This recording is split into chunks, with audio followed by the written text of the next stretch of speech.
Pagkatapos ng napakagandang performance ni Carla Miss Wonderboy sa Mexico, ang tanong, what's next for Wonderboy? Yan tanong sa akin, ano? At baka hindi kayo mag-agree sa akin, pero sa akin ang next para kay Wonderboy ay ito. Hulaan nyo hindi tao, hindi hayop, pero maangas pag ito ang sunod kay Carla Miss Wonderboy Martin. Ano ito? Powercast Sports. If you're new here, don't forget to subscribe and hit the notification bell. Umiintriga na naman si Pao Salud. Ano? Anyway, magandang araw sa inyo lahat. Ang kasagutan sa tanong na yan ay siguro ganito po, no? To put it to you guys. Marami po magandang mga pangalan dyan at mga nagsilitawan na kagad. Sinasabi nila, pwede na yan kay Sam Goodman, pero may laban po si Sam Goodman. Baka siya yung kalaban ni Naoya Inoue next. Murodjan Akhmadaliev, pwede rin. No? Alan Picasso, pwede rin. Luis Neri, pwede yan. Sa akin po, ito yung sa akin. Ano? Sa akin, hindi importante kung sino sa akin, ang importante kung ano yung next fight niya. Si Wonderboy po ay number 3 na sa WBO. So, siya po ay, actually, kung bigyan siya ng offer, pwede na yan ilabang kagad kay Naoya Inoue kung siya You know? Again, I'm not saying na mananalo siya kay Naoya Inoue. I'm just saying na pwede na. So sa akin po, no, dahil rated na siya sa akin, hindi importante yung pangalan. Importante kung anong klaseng boksingero yung mga kalaban at saka saan po siya lalaban.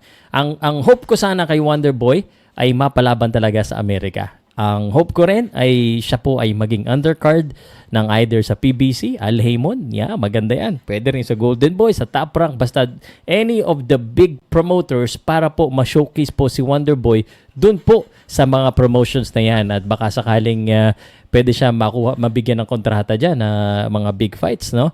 So sa akin, anyone that has better records than the last time na medyo mapapalaban si Carla Miss Wonderboy Martin, it's, pwede kahit sino po dun sa sabi nga nila, Elijah Pierce, Cardenas, Pilipos Ngito, pero si Pilipos Ngito ba may laban na rin yan. So, kahit sino po, kahit rated boxer dyan, kahit hindi kilala, basta yung medyo maganda yung record at yung record ay pwedeng, so, again, hindi importante sa akin ang kalaban, pangalan ng kalaban, ang importante sa akin yung kalaban niya medyo hindi na yung mga tao na masyadong malayo, hindi katulad nung kay Salas, kaya nga pinabaksak ng 2 beses, ganyan pagtunap, paulit-ulit yung sinasabi, hindi po pababastos yan, activity fight, pagbabalik yung next fight niya yan, mas mataas yan sigurado, at basta sana magawa ni Sean Gibbons na paraan na mailaban yan sa magandang fight card para ma-experience niya muna, kasi na-experience niya na yung Mexico, the American continent, may experience niya Amerika. So anyone that has decent record at mapalaban siya sa magandang card, yun sa akin. So I'm not complaining about kung sino mga kalaban niya.